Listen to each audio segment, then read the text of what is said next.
In North London, in September 1977, paranormal investigator Maurice Gross stares at a tape recorder on a bedside table.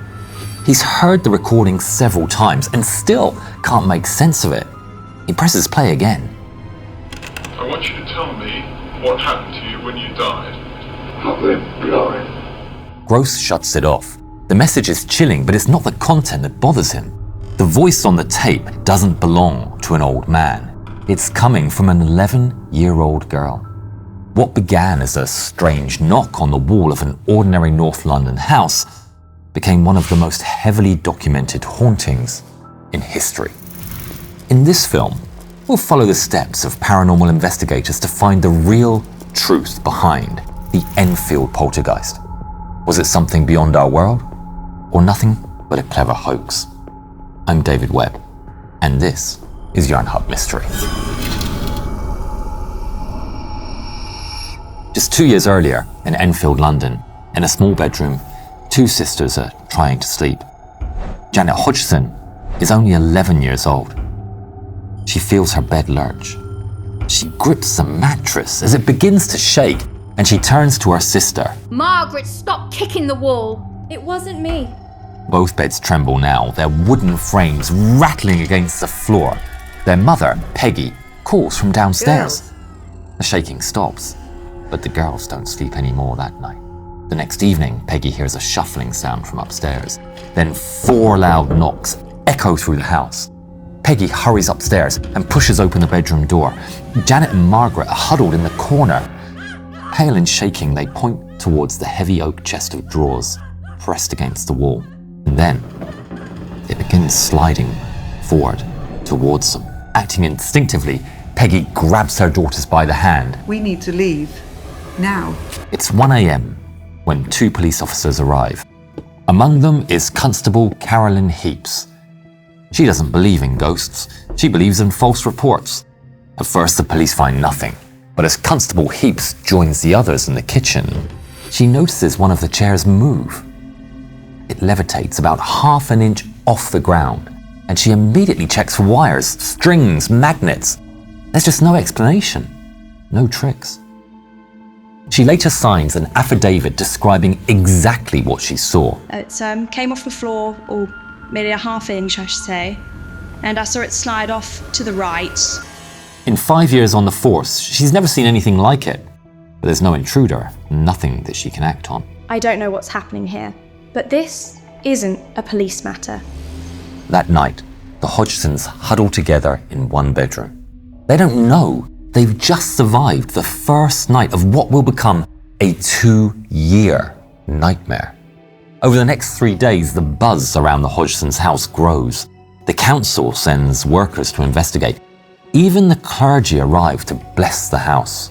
Nothing works. And on September the 4th, Peggy's neighbors make a desperate call.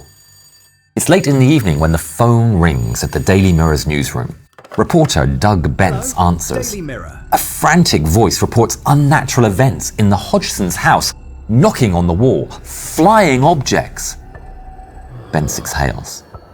As a tabloid reporter, he's heard the story 100 times.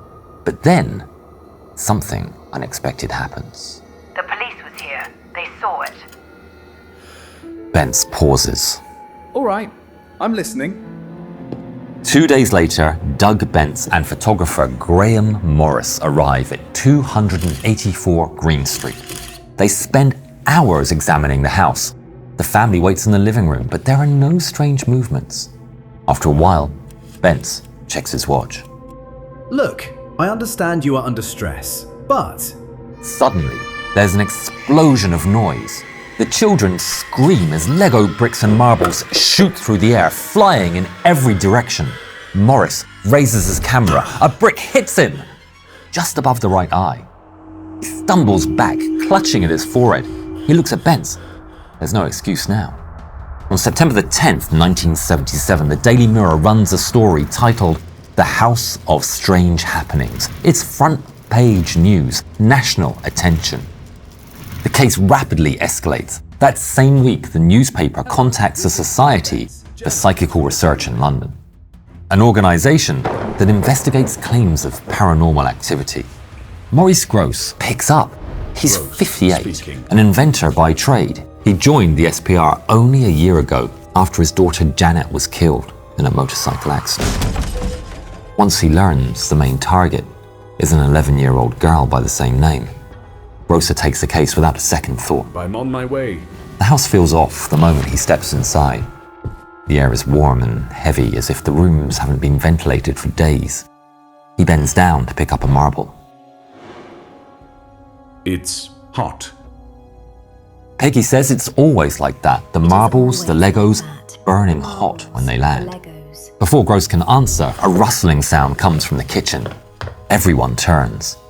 A white t-shirt slowly rises above the table, hovering several feet in the air. For 5 seconds, it hangs there, suspended. Then it falls in a crumpled heap on the floor. Gross picks up the shirt. It's hot. His response is immediate.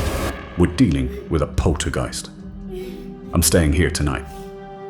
Gross sets up audio recording equipment and cameras. On September the 12th, Guy Leon Playfair, another SPR investigator, joins him. Playfair is skeptical at first, but after one night in the house, he changes his mind. You can imitate knocking on the wall, but the raw terror in the children's eyes, you can't fake that. The two men take shifts, logging furniture movements, temperature drops, objects appearing in impossible locations. Finally, Gross decides to establish a contact. He sits across from Janet and demands the spirit communicate with him. Janet lowers her head. The room goes still, and Janet's face tightens. Her lips barely move. Who are you? I'm Bill Wilkins. I'm 72 years old. The voice swears, it shouts, it jumps between topics with no pattern. Sometimes it responds to questions. Sometimes it ignores everyone completely. It's torture for a little girl. Terrified, Gross records everything. Over the next few weeks, he captures more than 180 hours of this voice. Then one afternoon, the voice becomes more specific. Just before I died, I went blind. And I died in the chair, in the corner downstairs. This is a lead. Gross and Playfair dig through property records, and they find a match. I have found him. William Wilkins, who lived at 284 Green Street. He died in 1963 in a chair in the downstairs corner. After a local radio station broadcasts Gross's recordings, a man named Terry Wilkins calls the studio, claiming this voice belonged to his late father. My father's voice. Terry confirms everything. His father went blind before his death, suffered a hemorrhage, and died sitting in the armchair downstairs in the corner. Precise details that young Janet could never have known. By August 1979, the case attracted international attention. That's when Ed and Lorraine Warren arrive from America. The Warrens are famous. They've worked on dozens of cases across the United States. Although their visit is unannounced, they spend 4 days at Green Street and record over 13 hours of audio and video. They witness objects levitating, furniture moving. And on the tape recording, they hear the voice of Bill Wilkins speaking through Janet.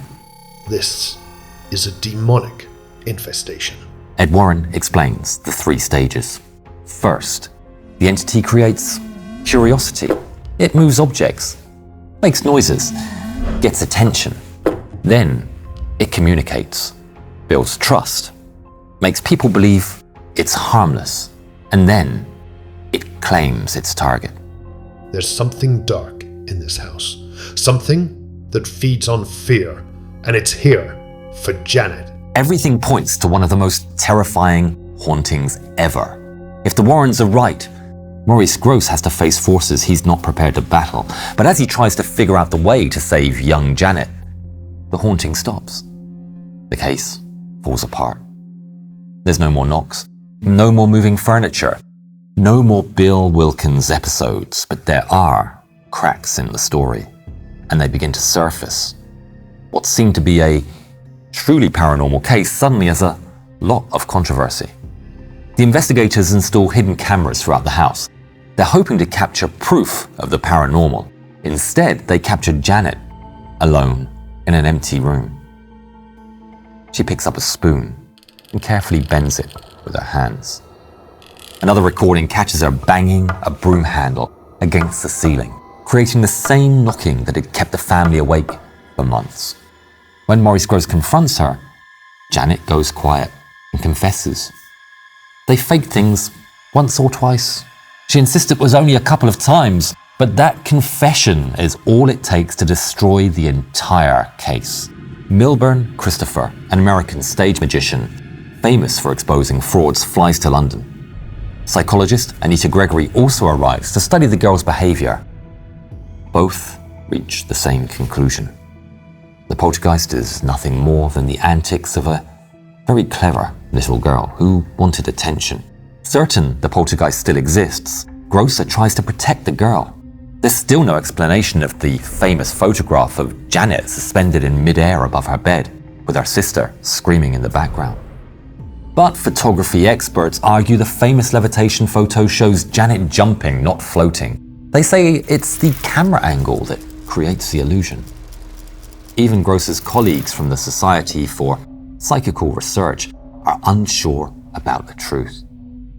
During the SPR conference in Cambridge in 1978, some investigators state that the case is widely overexposed and overrated. However, not every sighting is so easily dismissed. How could an 11-year-old girl talk with the voice of an old man? A speech therapist examines Janet. His diagnosis is that she's using a technique called plica ventricularis. It's a ventriloquist trick of using false vocal cords located just above the true vocal cords. It can create a raspy, masculine sound, but using false vocal cords for extended periods causes severe throat damage, pain, and sometimes permanent injury. Janet spoke in the Bill Wilkins voice for 3 hours at a time. Multiple sessions over weeks. No throat damage was ever documented. But what about the chair that slid across the floor in front of the police and was reported by Constable Heaps? She checked the chair for strings, wires and magnets. She found nothing. More than 30 witnesses described the similar phenomena. How did Janet know the specific details of Bill Wilkins' death? And why did Terry Wilkins say the voice belonged to his father? Those questions have no answers. Janet spent time in Maudsley Psychiatric Hospital. Doctors ran extensive tests, but there was no medical explanation for what happened at 284 Green Street. Maurice Grosse logged his final entry in 1979. Over 2,000 documented incidents across 18 months, more than 180 hours of audio recordings, dozens of witnesses. Decades later, in 2023, Janet sat down for an interview about the haunting that defined her childhood. Yes, we faked a few things. We were kids. We wanted to see if the investigators could tell the difference. But the rest was real. And it has never left. Do you have a haunting story that needs to be told? Reach out to us at mystery@yarnhub.org. And if you want to see another of our stories, check out this film about the most haunted airbase.